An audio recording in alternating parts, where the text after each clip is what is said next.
Hello everyone. हाँ जी, हमारी unit continue चल रही थी P block element.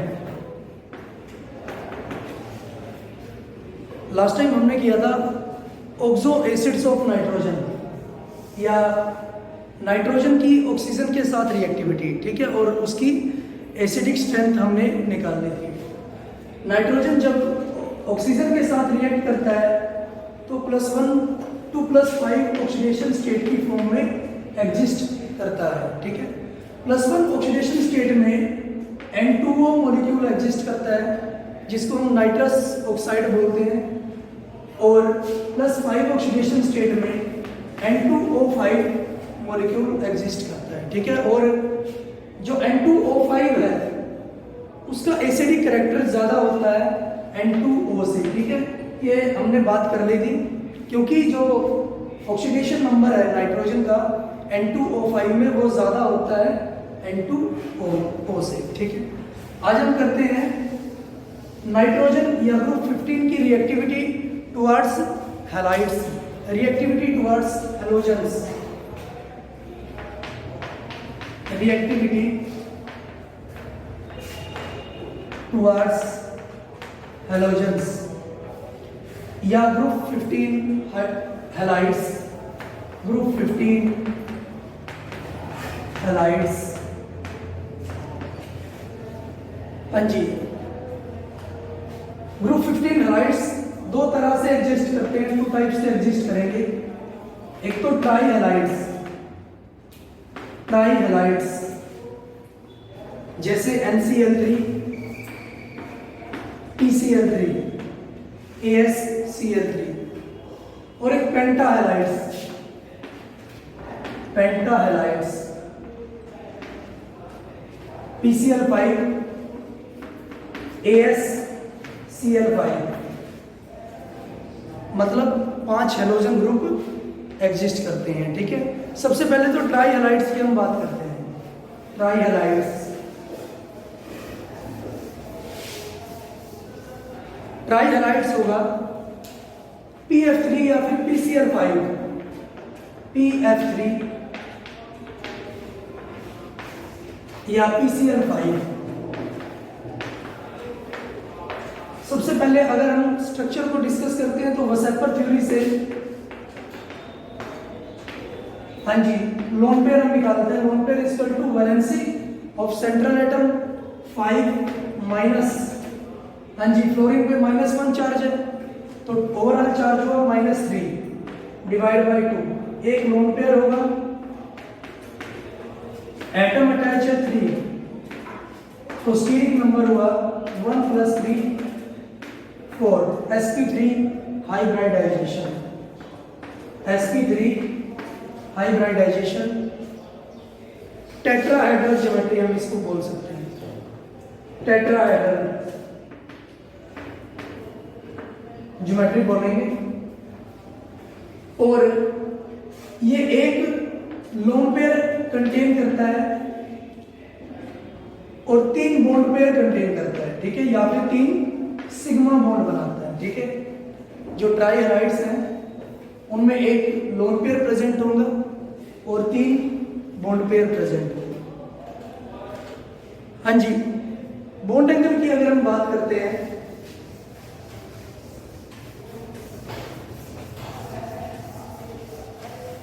Bond angle between PF3, PCl3, PBr3 and PI3, तो हमें पता है कि जो बॉन्ड एंगल होता है वो डायरेक्टली प्रोपोर्शनल होता है S कैरेक्टर के, बट तीनों ही क्या है, ये सभी जो हैलाइड्स है, ट्राई हैलाइड्स है, sp3 हाइब्रिडाइजेशन है। नेक्स्ट हम बात करते हैं कि बॉन्ड एंगल इनवर्सली प्रोपोर्शनल होता है number of lone pair present. सब में एक लोन पेयर प्रेजेंट है, अभी डिस्कस हमने किया था। उसके बाद हम देखेंगे कि जो बॉन्ड एंगल होगा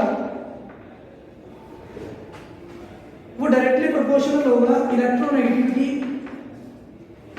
electronegativity of central atom,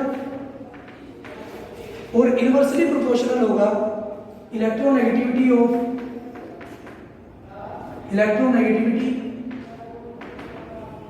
surrounding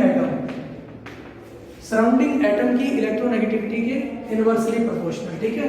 हाँ जी, जो सेंट्रल एटम है वो तो हमारे पास बिल्कुल सेम है, फास्फोरस है, लेकिन जो सराउंडिंग एटम है वो अलग है। और इसमें जो आयोडीन आयन है या आयोडाइड आयन है उसकी इलेक्ट्रोनेगेटिविटी सबसे ज्यादा कम है, ठीक है। एमंग द हैलोजेंस, हैलोजन में सबसे ज्यादा कम किसकी है? आयोडीन की। तो सबसे ज्यादा किसकी इलेक्ट्रोनेगेटिविटी सेंट्रल एटम की अगर कम होगी तो बॉन्ड एंगल उसका सबसे ज्यादा होगा, ठीक है। तो Pi3 का बॉन्ड एंगल सबसे ज्यादा होगा PbR3 और सबसे कम होगा PF3 का। क्लियर है? क्योंकि इलेक्ट्रोनेगेटिविटी सराउंडिंग एटम की सबसे ज्यादा कम होगी, ठीक है, Pi3 में। हाँ जी, नेक्स्ट बात करते हैं properties of tri halides. Properties of tri halides. Properties सबसे पहले बोलता है tri halides are predominantly covalent in nature with the ionic character increasing down the group, ठीक है। उसने बोला कि जो ट्राई हैलाइड्स है वो कोवलेंट होते हैं, लेकिन जैसे ही मैं डाउन द ग्रुप मूव करता हूं तो उनका जो कोवलेंट कैरेक्टर वो डिक्रीज होता है और जो आयनिक कैरेक्टर है वो क्या हो जाता है? इंक्रीज हो जाता है। जैसे अगर मैं बात करता हूं BiCl3 BiBr3 BiI3, तो कोवलेंट कैरेक्टर अगर मैं इनमें देखता हूं, कोवलेंट कैरेक्टर में देखता हूं according to Fajans rule. Fajans rule क्या बोलता है कि कोवलेंट कैरेक्टर होने के लिए छोटा कैटायन होना चाहिए और मोटा एनायन होना चाहिए। हाँ जी, कैटायन तो सेम है, बिस्मुथ है, लेकिन एनायन का साइज क्या होना चाहिए? बड़ा होना चाहिए, ठीक है। यहां पर एनायन का साइज बड़ा किसमें है? आयोडीन में। तो कोवलेंट कैरेक्टर इसका ज्यादा होगा आयोडीन का। Bi3 का कोवलेंट कैरेक्टर ज्यादा होगा as compare to BiBr3 and as compare to BiCl3। Clear? हाँ जी। फिर उसने बोला कि जो कोवलेंट कैरेक्टर है वो डाउन द ग्रुप कम होता चला जाएगा हैलाइड्स में, ठीक है। जैसे मैं बात करता हूं PCl3 AsCl3 SbCl3 and BiCl3, अगर मैं इसमें कोवलेंट कैरेक्टर देखता हूं तो मुझे पता है कैटायन का साइज कम होना चाहिए, कैटायन का साइज कम होना चाहिए। तो सबसे जो छोटा है कैटायन वो यहां पर क्या है? फास्फोरस है, और डाउन द ग्रुप साइज बढ़ता चला जाएगा, ठीक है। तो सबसे ज्यादा कोवलेंट कौन होगा? फास्फोरस होगा, और down the group covalent character कम होता चला जाएगा क्योंकि कैटायन का साइज इंक्रीज हो जाएगा। और मैं बोल सकता हूं कि जो डाउन द ग्रुप है कोवलेंट कैरेक्टर तो कम हो रहा है और आयनिक कैरेक्टर बढ़ रहा है, ठीक है। हाँ जी, down the group size of the cation increases, size of cation increases so that अगर साइज इंक्रीज हो रहा है तो कैटायन की पोलराइजिंग पावर कम हो रही है, ठीक है। पोलराइजिंग पावर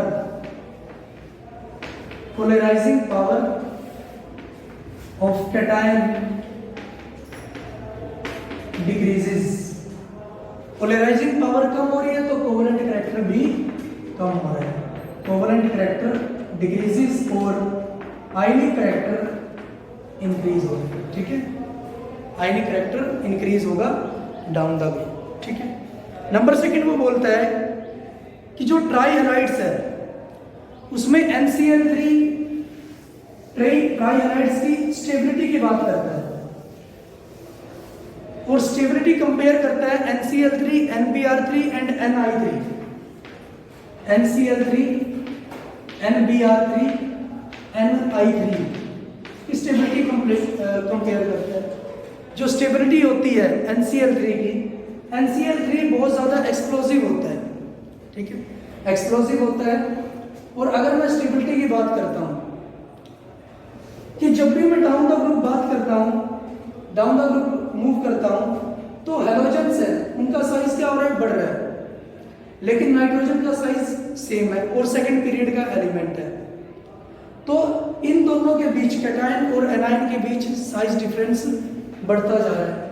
तो इसका मतलब इनकी जो स्टेबिलिटी है या इनकी जो ओवरलैपिंग है वो कम होती जा रही है और स्टेबिलिटी घटती जा रही है, ठीक है। तो मैं लिखता हूं down the group, down the group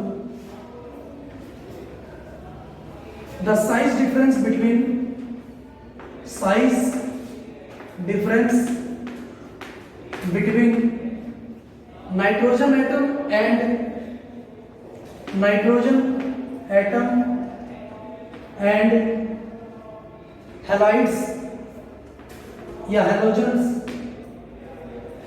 increases, size difference बढ़ता जा रहा है। तो इसका मतलब overlapping between nitrogen and halide ion decreases, ठीक है। ओवरलैपिंग डिक्रीज होती जा रही है। अगर ओवरलैपिंग कम होती जा रही है तो इसका मतलब स्टेबिलिटी भी कम होती जा रही है, ठीक है, स्टेबिलिटी डिक्रीजेस। क्लियर है। तो सबसे कम स्टेबल कौन है, Ni, क्योंकि बॉन्डिंग ये अच्छी नहीं होगी। ये क्या है, सेकंड पीरियड का एलिमेंट और ये क्या है, थर्ड पीरियड का element. But down the group अगर मैं बात करता हूं, नाइट्रोजन तो सेकंड पीरियड का एलिमेंट हुआ और आयोडीन फिफ्थ पीरियड का एलिमेंट होगा, ठीक है।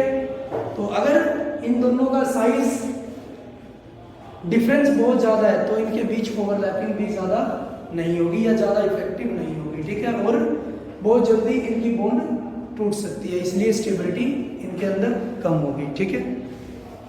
हाँ जी, अगर मैं हाइड्रोलिसिस की बात करता हूं, नंबर थर्ड हाइड्रोलिसिस।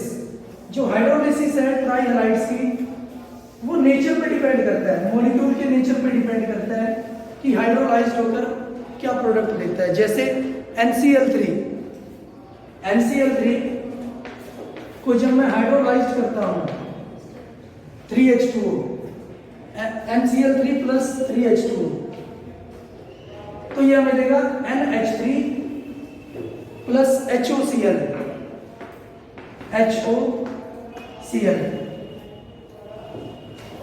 हाँ जी, NH3 अमोनिया बनाएगा और HOCl हमें देगा। लेकिन PCl3 को जब मैं हाइड्रोलाइज करता हूं, PCl3 प्लस H2O, तो ये देगा हमें phosphorous acid H3PO3 plus 3HCl, H3PO3 plus 3HCl, ठीक है, फॉस्फोरस एसिड हमें देगा। तो हम बोल सकते हैं कि जो ये जो हाइड्रोलिसिस है या जो प्रोडक्ट है हाइड्रोलिसिस, वो डिपेंड करता है कि हमने हैलाइड कौन सा लिया, ग्रुप 15 हैलाइड कौन सा लिया।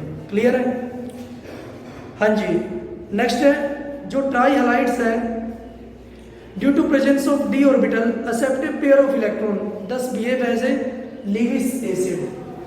ट्राई हैलाइड्स लीविस एसिड की तरह बिहेव करेंगे। Trihalides act as Lewis acid. हाँ जी, लीविस ने जो कंसेप्ट दिया था एसिड और बेस का, उसमें बोला था कि जो एसिड होते हैं वो क्या करते हैं, एक्सेप्ट करते हैं इलेक्ट्रॉन को, एक्सेप्ट ऑफ इलेक्ट्रॉन, और जो बेस होते हैं वो डोनेट करते हैं इलेक्ट्रॉन को, ठीक है।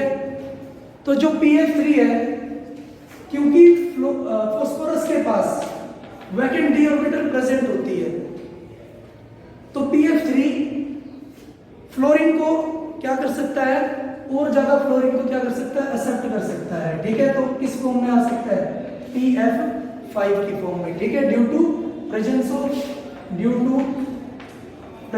ऑफ वैकेंट डी ऑर्बिटल, क्योंकि इसके पास वैकेंट डी ऑर्बिटल प्रेजेंट होती है, इसीलिए ये और भी ज्यादा इलेक्ट्रॉन्स को एक्सेप्ट कर सकता है। क्लियर?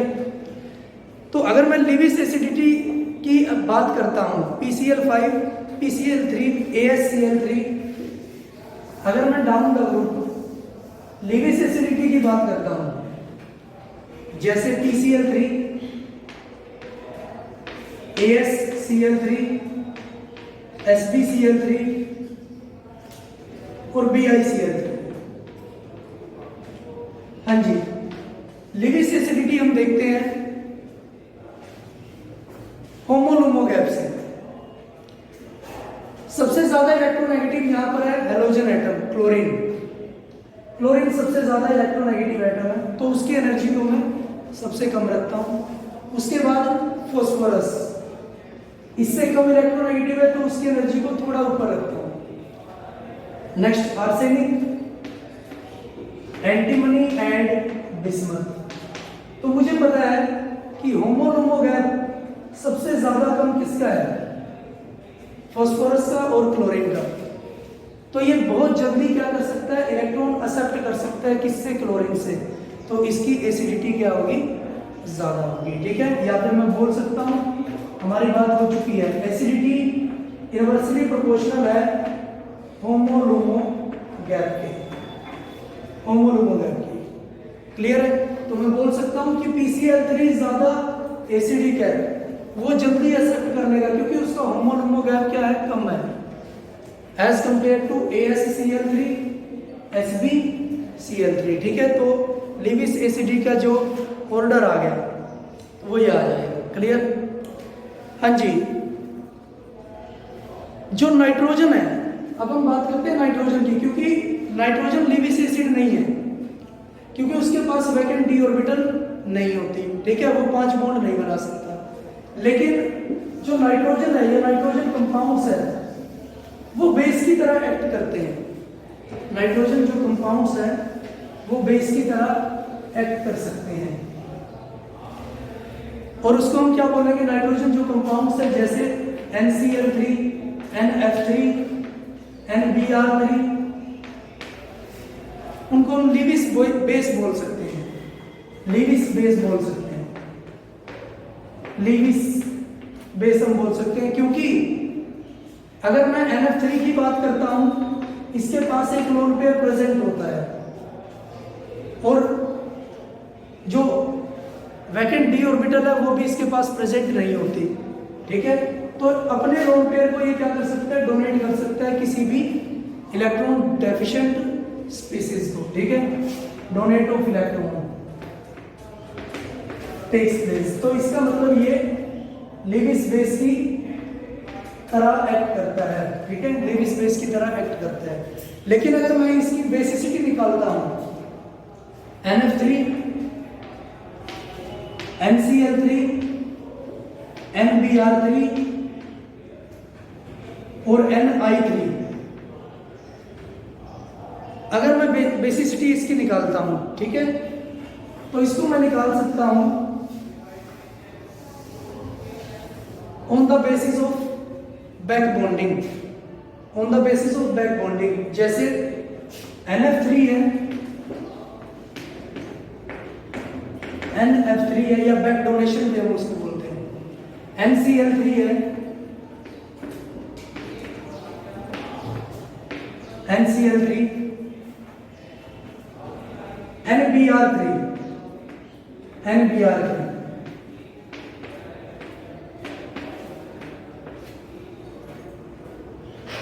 बैक बॉन्डिंग के लिए जो मस्ट कंडीशन होती है वो ये होती है, या तो सेंट्रल एटम या फिर सराउंडिंग एटम सेकंड पीरियड का होना चाहिए, सेकंड पीरियड का होना चाहिए। हमारे पास जो सेंट्रल एटम है वो सेकंड पीरियड का है, और उसके पास एक लोन पेयर भी प्रेजेंट होता है। ठीक है, सेकंड पीरियड का है। और जो बैक बॉन्डिंग होती है वो इफेक्टिव होती है 2p के बीच, सबसे ज्यादा इफेक्टिव मानी जाती है। अगर मेरे पास सराउंडिंग एटम भी सेकंड पीरियड का हो तो 2p के बीच सबसे ज़्यादा इफेक्टिव मानी जाती है। उसके बाद 2p 3p के बीच मानी जाएगी, 2p 3p के बाद बीच मानी जाएगी। उसके बाद 2p 4p जो कि बड़ी ज़्यादा अनइफेक्टिव होती है, ठीक है, ना के बराबर हम बोल सकते हैं 2p 4p, ठीक है, सेकेंड पीरियड और फोर्थ पीरियड के बीच। हाँ जी, ये भी हमारे पास क्या है, सेकेंड पीरियड एलिमेंट है फ्लोरीन। तो नाइट्रोजन क्या करेगा, अपने इलेक्ट्रॉन लोकेलाइज कर सकता है, हाँ जी, अपने इलेक्ट्रॉन इसको दे सकता है। अगर इसने अपने इलेक्ट्रॉन इसको दे दिए हैं तो ये अपने इलेक्ट्रॉन बाहर, इसके इलेक्ट्रॉन देने की या डोनेट करने की जो प्रोबेबिलिटी है वो कम हो जाती है, ठीक है। और अगर बाहर इलेक्ट्रॉन देने की प्रोबेबिलिटी कम हो जाती है तो इसकी जो बेसिक स्ट्रेंथ है वो भी कम हो जाती है, ठीक है। तो बैक डोनेशन की वजह से इसकी जो बेसिक स्ट्रेंथ है, बाहर इलेक्ट्रॉन डोनेट करने की जो स्ट्रेंथ है वो कम हो जाती है। लेकिन ये 2p और थर्ड पीरियड में जो बैक बॉन्डिंग है वो इफेक्टिव नहीं होती। मतलब ये इसके चांसेस इलेक्ट्रॉन Cl को देने के बहुत कम हो जाते हैं, और अगर यहाँ पर कम है तो ये बाहर इलेक्ट्रॉन देने के चांसेस इसके बढ़ जाते हैं, ठीक है। तो इसकी जो बेसिसिटी है वो बढ़ जाती है, और इसमें तो बैक बॉन्डिंग ना के बराबर होती है, ठीक है, बहुत ज़्यादा अनइफेक्टिव होती है। तो इसका मतलब ये क्या होगा, अगर इलेक्ट्रॉन ये नहीं दे रहा है यहाँ पर सराउंडिंग एटम को, ये क्या करेगा, बाहर डोनेट करेगा। तो मतलब डाउन द ग्रुप बेसिसिटी क्या हो जाएगी, बढ़ जाएगी, ठीक है। Ni3 सबसे ज़्यादा लीविस बेस है, फिर NBr3 और NF3, क्योंकि NF3 के अंदर बैक बॉन्डिंग होता है और Ni3 के अंदर बैक बॉन्डिंग नहीं होता। क्लियर है।